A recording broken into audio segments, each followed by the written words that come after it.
Hello and welcome to Always with Awareness. My name is Awa Lodmel. And I'm Douglas Lodmel. And today we want to talk about the importance of travel and exposure to different cultures and how that is just such a critical thing in the development of a person.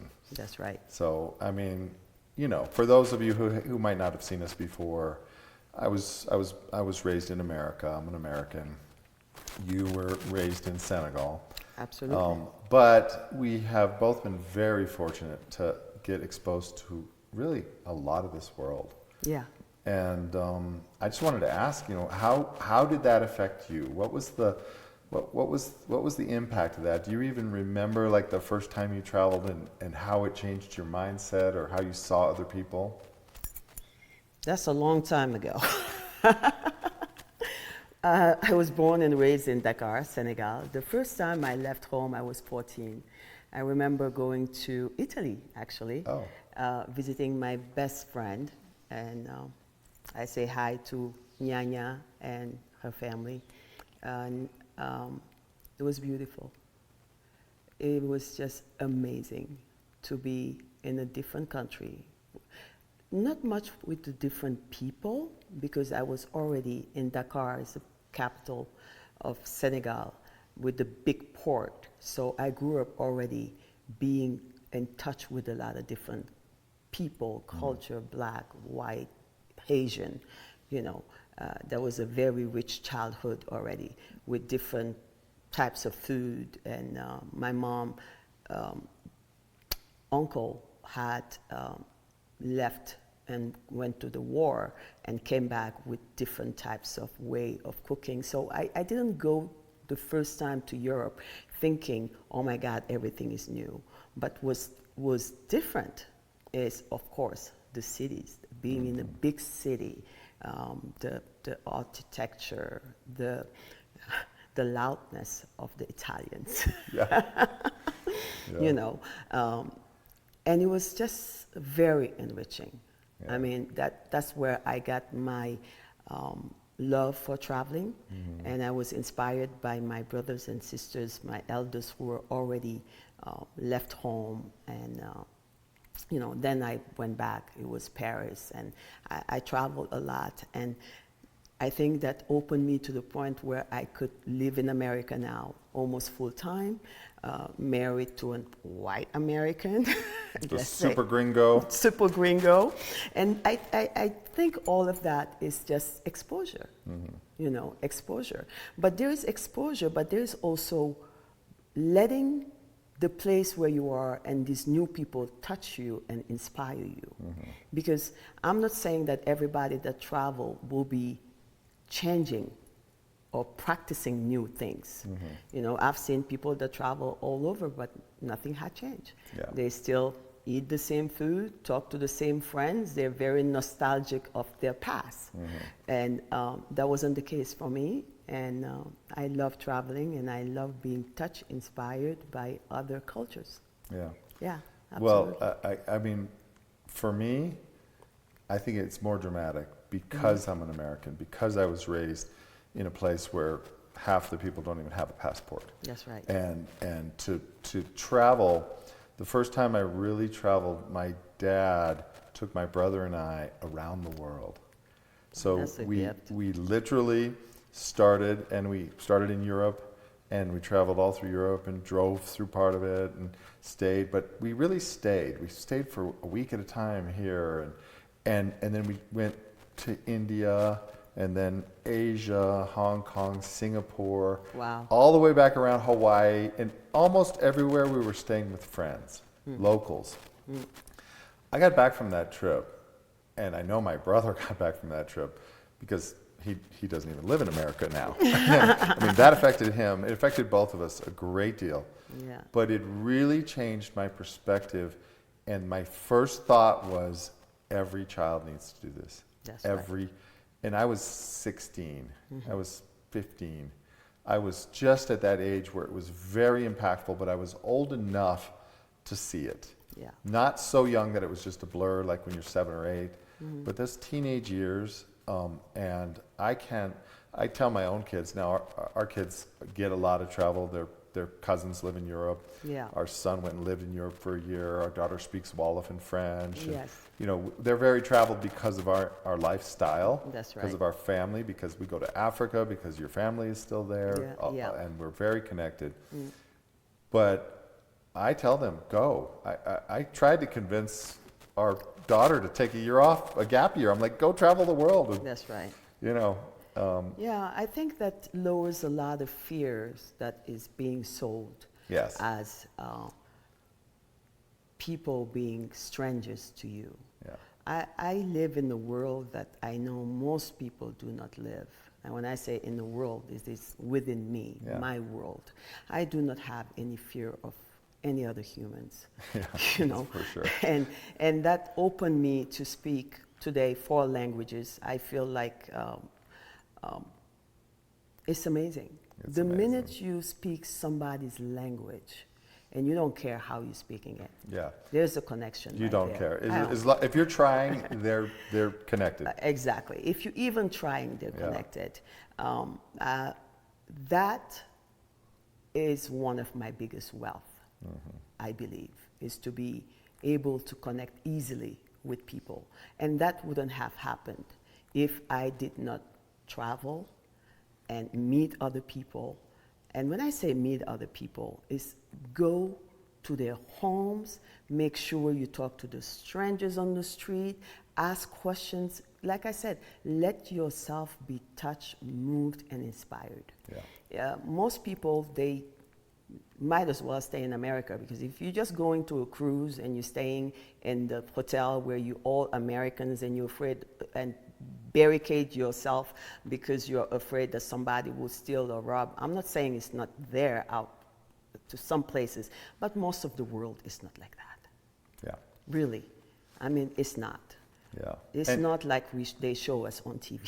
No, and I mean, I've been in countries that were on the advisory list, don't go, from the State Department. I went to Sierra Leone. The UN was still there. It was literally just months after the Civil War had ended.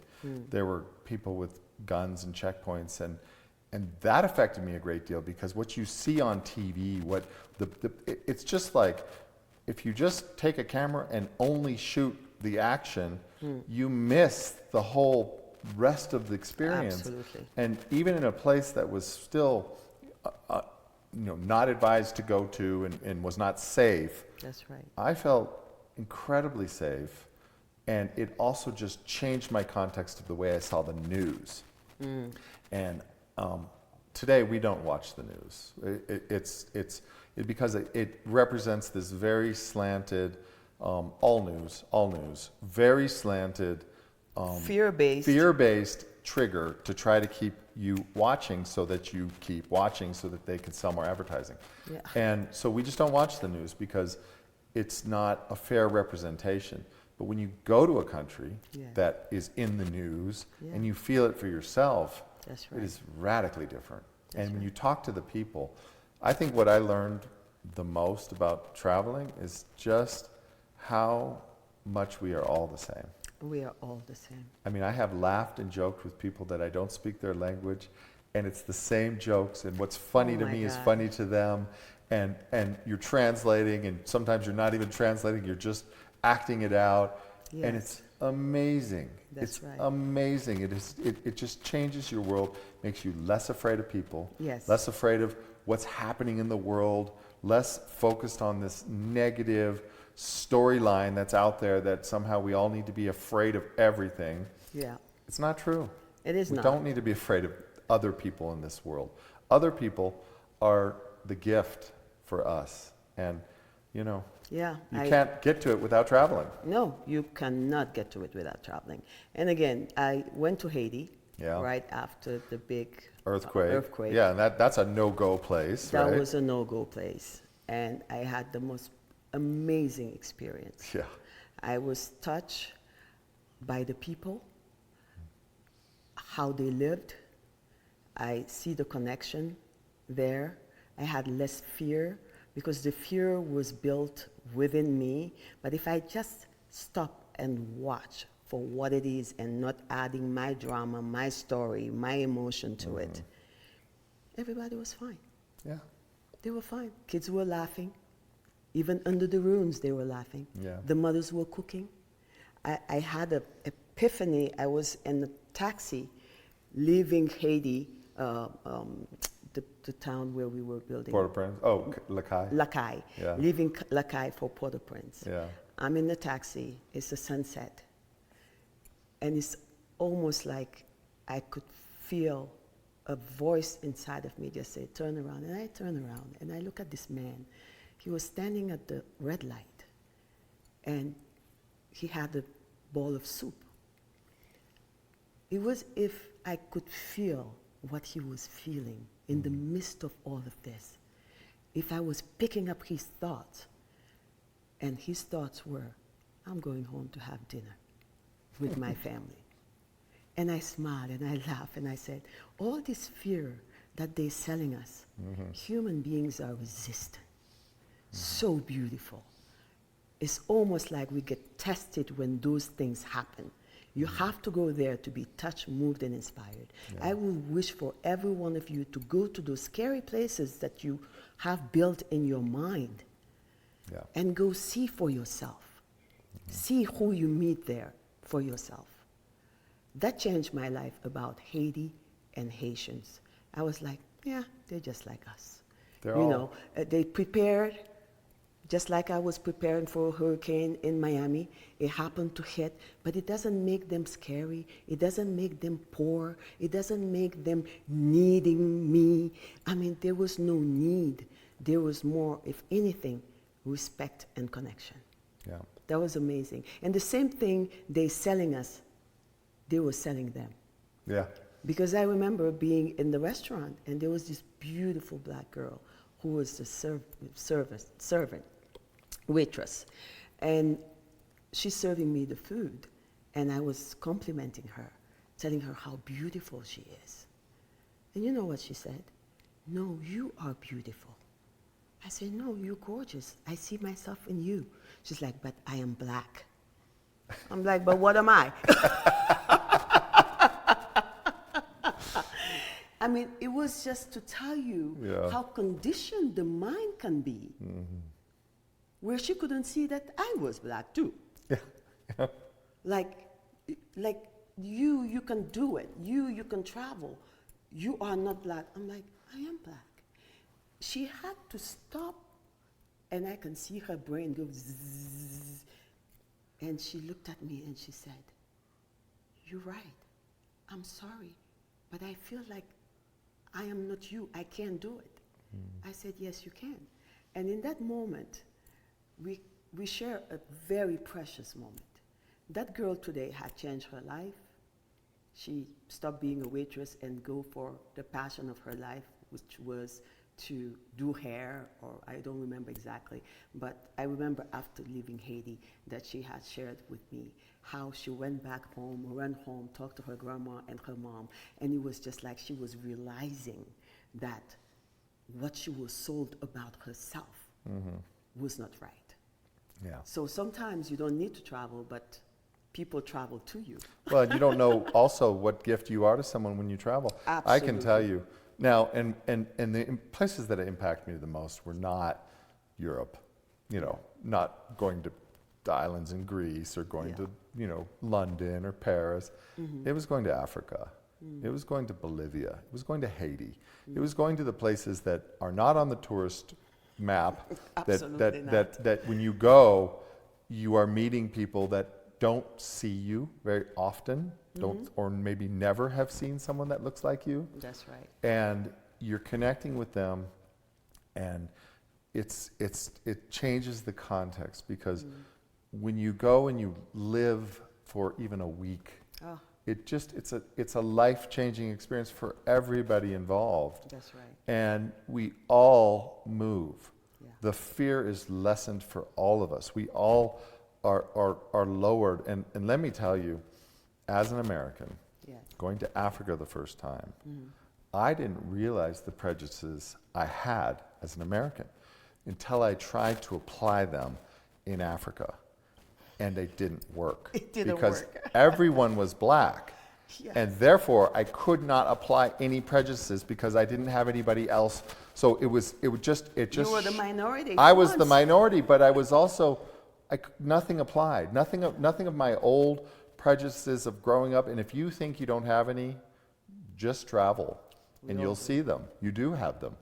And, it's not that you need to say, I don't have any prejudices. I'm not, because that's we all do. We are human. We are raised with prejudices. We are raised with preconceived ideas about what this group looks like or what this group means or the significance of this other group. But when you travel, it flips. It short circuits your prejudices and makes you reevaluate everything. And then when you get back to your own world, everything is different. Yes. All of a sudden you're like, oh, wow, I have changed. I have rewired something inside of me. Yeah. And that's the point. That's what we're trying to do. Makes your life a little bit better. More than a little bit. Because prejudice are just heavy. You're carrying all these stories. I remember years back when we did Landmark, one of the teachers was very funny because to show us our stories and how we carry them, she just keep on adding stuff on him. He carried the chair, the mic, the thing, to the point the guy just like, you couldn't even see him. Covered with crap, carrying all this stuff. And that's what we do in this mind. We use it as a closet. I mean, it's worse than our closet. We throw all this shit we have in there. And I'm sorry, until you go out there and realize that, wow, how do they do it? This is a person just like me. Like I was sharing with Haiti, we just had an earthquake. Why are they still laughing? Why is the mom still cooking under this broken home? Why are the kids still laughing? Because you, in your mind, at home, you had already killed yourself. Yeah. That's it. Forget it. You think you are not even going to survive that. And yet, they did. Yeah. And you go to Africa, and the way they show it to you is dirty, it's this, it's that. And you go there, like you think you need the AC. I remember going to Futa, where I'm from. My father is from there, and in the village. I mean, it's hot like Arizona, and really, you are no AC. The only AC maybe is in the main bedroom of the elders. But I had the best sleep. I slept. Why? Because I didn't have any resistance about the people or the weather or the this and the that, and I guess and the cold shower, and I guess my mind relaxed, and that was the most beautiful week. It's our resistance, our prejudice is making you not living the life you're supposed to live. Yeah.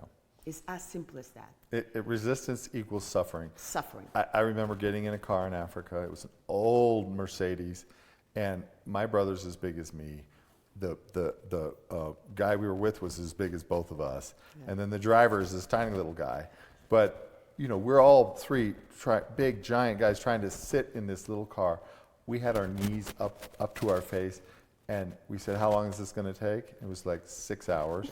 And in America, any other context, I would have said, unacceptable. I'm not sitting in a car with no air conditioning in the middle of summer, driving 6 hours where I am literally cramped up like, and for because I was out of my context, because I wanted to go to the village that we were going to, I just switched my mind and said, I'm gonna be, and frankly, my brother did the same. We both just sat and basically in meditation the entire time. Oh, how beautiful. And just accepted, and the drive went like that. Even though the car broke down in the middle. And I remember it broke down in the middle, and we're in the middle of nowhere. And we get out, and we just walk around, and I just knew, okay, whatever happens is fine. And those stories, I have to say, those are the stories that build us. Build our inner strength. Because believe me, after that,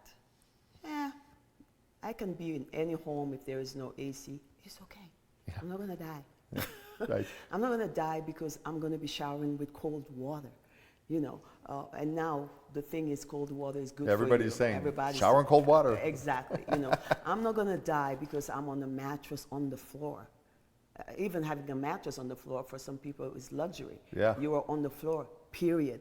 I mean, and that gives me, and it adds to the relationship you were talking about. You cannot have a relationship with people if the one you have within yourself is built of fear and resentment and just uninspiring. Well, if your own story is not strengthening you back on the low season, because life is seasons, you're going to go through those seasons. And on the low seasons, you just wish you had built enough strength, inner strength, to remember exactly how strong you are. Yeah. Even doing it once, even doing something that you didn't think you would ever have to do, and doing it once, forever, you're able to call that back up and go, well, Absolutely. I know I can do it. Yeah. I remember once I fasted for a week. Forever, I know I can choose not to have food. It made me stronger because I did it once in my life. Absolutely. One time. Yeah. But didn't matter. Once I did it once, I knew I could do it again. And That's then I how it fasted is. for a month this year. Yeah. Because I knew I could do it. And it's just challenge yourself and travel to a place that you think is scary on top of it. Oh. Pick something. Pick something. Pick Yeah. Indonesia. Pick Asia. Pick India. Pick Africa. Pick Haiti. Pick South America. Pick somewhere where you think You're going to be triggered to hell. triggered to hell. Yeah, but pick a place that doesn't have. Be safe. Yeah, of course, be safe. But it doesn't have all the amenities that you want. That doesn't have all the stuff. Go in some capacity where you're going to be with the people. Yes. A lot of organizations will do it where you go and you build a house in the village, or you go and you do a project. Those are great things to do. Yeah. Something. Get yourself out there. I have a lot of friends I grew up with that were Mormon. And the mission that they do, the young people do, the Mormons do their 2-year mission, it's one of the most brilliant things I've ever seen. The impact that has on those young people, my best friends growing up, was significant and real and beneficial. I myself said, I wish I could go on a mission. I'm not Mormon, but I want to go on a mission too. But yeah, it is very, and this is the reason why we're here and why we're doing this, is to share this moment that lifted our spirit. And we want to share that with you so that the day you are not inspired out of spirit into your emotions, that you remember that somebody believed in you, did it, and is telling you, you are capable of getting yourself out of your hole. Yeah. Right? And those time when you travel, those time where you get sick from a food and come back from it, just because you get sick, because before you even eat the food, you have all these story about it to the point you get yourself sick, So, because it's amazing what we can build when we're fearful in our mind. Well, and the more we experience the things that we think we fear, the less the fear is. That's right. And the more, I can tell you right now, I can look at the news or TV or a program, I can look at a country I've never been in, and I can feel it. Yeah. Because I've been in so many countries and so many situations, I just know what it would feel like. To be there. I've never been to Indonesia, but when I see a picture of Jakarta, I'm like, I know what that would feel like. And you'll be fine. And I'd be fine because I've been in Bombay. Exactly. I can tell. Yeah. What I have experienced has taught me how to integrate what I haven't experienced. And it lowers my fear. And I know that those people are the same as me. That's right. They're the same as the people in India. They're the same as the people in Asia. They're the same as the people in Mexico. Yeah. We're all the same people. Yeah. We are all the same people. And until we get that, until we realize that our interests are not different from each other, we're going to keep fighting over meaningless stuff, which is irrelevant. That's right. And let other people lead us by the nose over issues and politics and crap that none of it means anything except this relationship that we have with each other. Yeah, and it's so this is the thing in life, is either you are inspired to move forward, or you are dispirited, where you are fatigued, handicapped, emotionally. That starts there, but then physically too. That's the next one after emotionally. And just because of the bullshit story we have for one another. So if you want to be inspired, if you want to be waking up every day feeling like the world is shining within you, that you are here present, that alone is a blessing, and let alone with billions of people that are all your brothers and sisters and your friend. Nobody's here to attack you, you know. Unless you do something wrong, there's nothing to fear. Then you have a beautiful life. And yes, we do encourage you to get that passport, to travel, to trigger yourself. I mean, leave your bottom, whatever that fear is, bring it up. Go to those scary places, those scary moments, because that's how we heal each other. It's that simple. You know, like I said again, I keep saying I don't read books because at some point you have to stop the reading and practicing what you're reading. If anybody has shared their experience of life, how they did it themselves, it's not for you to just read it and close the book. It's for you to read it and look how in your life that will inspire you back to get back on the train of life, get back on the saddle, get back to be in touch with people. You are not alone. The saddest thing is now you can have millions of people in the same room and everybody feeling lonely. That's a sad thing. Yeah, it's kind of the And modern COVID didn't sickness. help. Yeah, and COVID didn't help, you Right. know. So let's get back to traveling, trusting one another, and sharing our experiences. Absolutely. And if you can't travel, invite someone that is traveling. Oh, yeah. Invite someone from a different culture to come and be with you, live with you, and become friends with them. Find people, seek out the experiences of people that are not looking just like you. And in your town and in your went to your high school, and that's the only experience you have. Find people who are different. Find people that make you feel uncomfortable, and find out why. Investigate your trigger around that. Become friends with them and realize, oh my gosh, this person is not different than me. And if you're not doing it, you're going to be left out.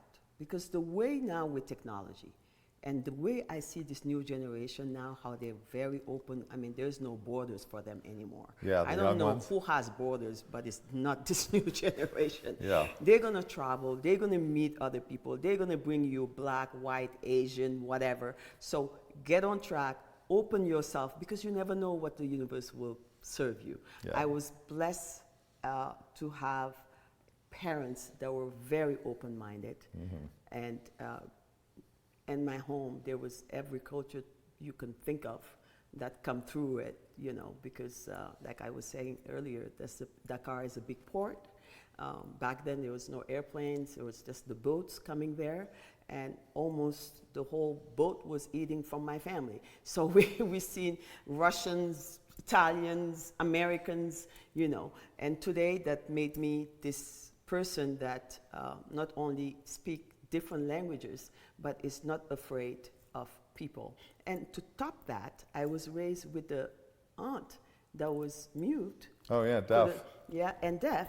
So I have the language of the universal language of just the body language. Yeah. That was a plus. And it wasn't a standard sign language. It was just a sign language your family had developed. Absolutely. But I've watched you communicate with her. It's like sign language. It's just this whole thing, and you're completely communicating with her. And it's like there was no fear. There's no barrier there. And that taught me that if today any of us would lose the language, we would still communicate. Yeah. We would still communicate. Absolutely. That was the gift of my aunt. Now, because we like to always label things and put it in some boxes, now we're going to teach the sign language a way to talk that is so different from just how we feel and how we talk, that if you don't go and learn it, you won't be able to talk with them. But it's not true. Yeah. My aunt didn't have any sign language, but she understands everything, and we do talk to her 24 hours, and she raised all of us. Yeah. You know, so there is this thing that we share, this mind that we share, this love that we share, that is universal. It's everywhere if you choose to see it. Right. Absolutely. Right. Yeah. So we morphed from go take a vacation to travel to expand your horizon, travel to expand your life, expand your mind, Yeah. And you said your parents were very open-minded. Mm-hmm. I can't tell you, I can't say enough how important it is to have an open mind. Oh. To not be rigid in your mind that this is the only way. Because a closed mind is just a judgmental mind. Yeah. And judgment leads to suffering. It's that simple. Judgment leads to suffering. Yeah. It's not for us to judge anybody or anything. It's for us to be open and try to find that gift in there.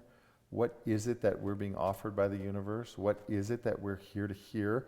And I can tell you most of my biggest gifts were in the places that until I opened my mind to look, I couldn't see. My gifts were hidden behind the open mind. Yeah.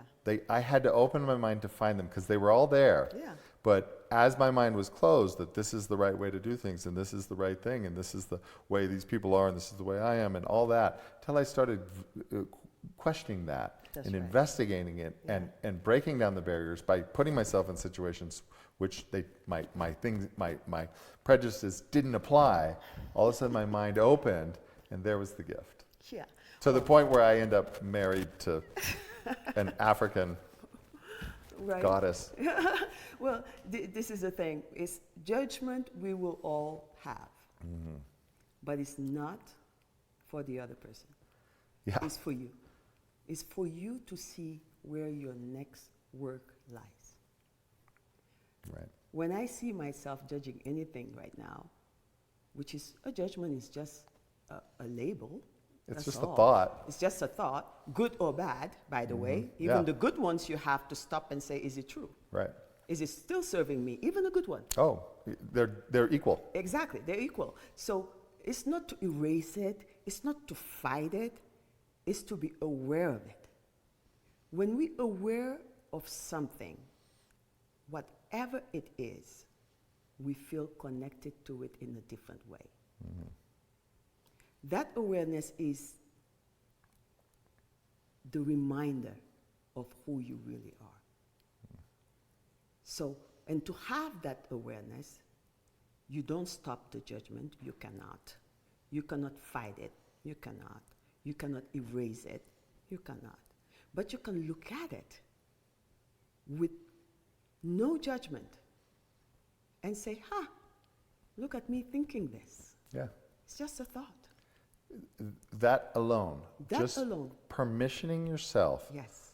to look at your own thoughts without judgment, especially the judgments. Yeah. So when you see your mind make a judgment and say something about someone you see on the street, for example, to That was stop me.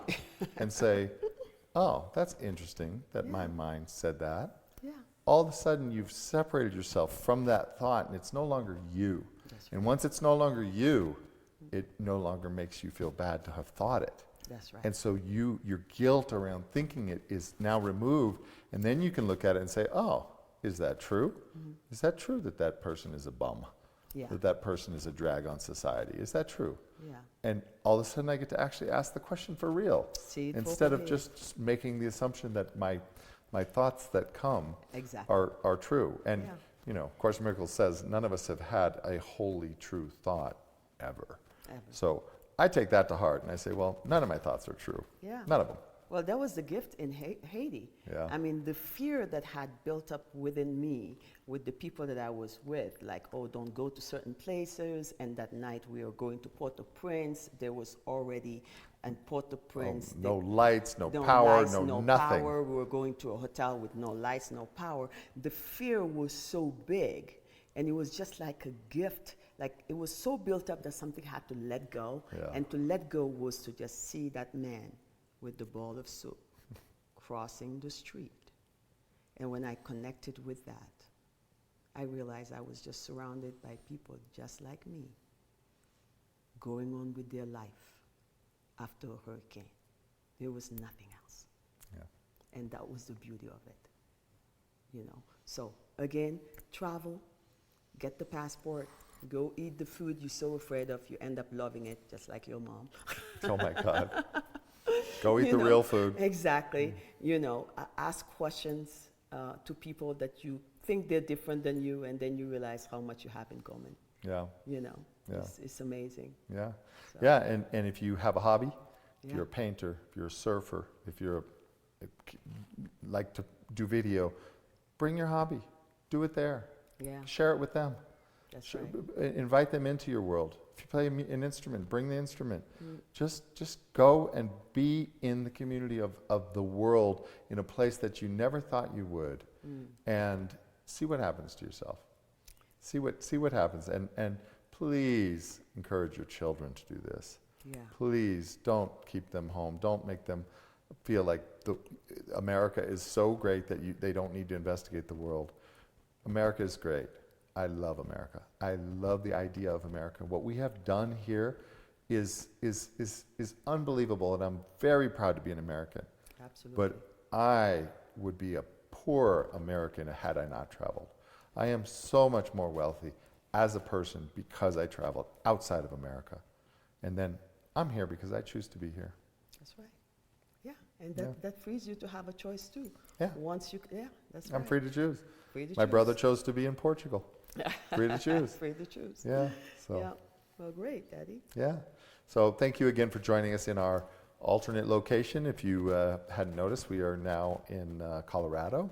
So we're cowboys this week. I'm wearing a different shirt. You've got a hat on, wearing your cowgirl dresses. And but we brought the cameras because we love doing this, and we're not going to stop. And so we got to keep it up. And we're not stopping as long as these comments are coming and all this love. We're not stopping. Yeah, and really, we love your comments. We love them. We read them all. Please comment. Please subscribe. Please go to YouTube where the main channel is and subscribe. That's where you really want to go, because that's where the full-length videos are. That's where all the other stuff. If you're seeing us on Instagram and all those other places, those are great. We love the reels. But the full-length videos, I think, is where the real meat of what we're talking about lives. So please subscribe there and watch those shows. Yeah. Thank you. Yeah, okay. Right. Well, thanks for joining us, and we'll see you next time. Thank you.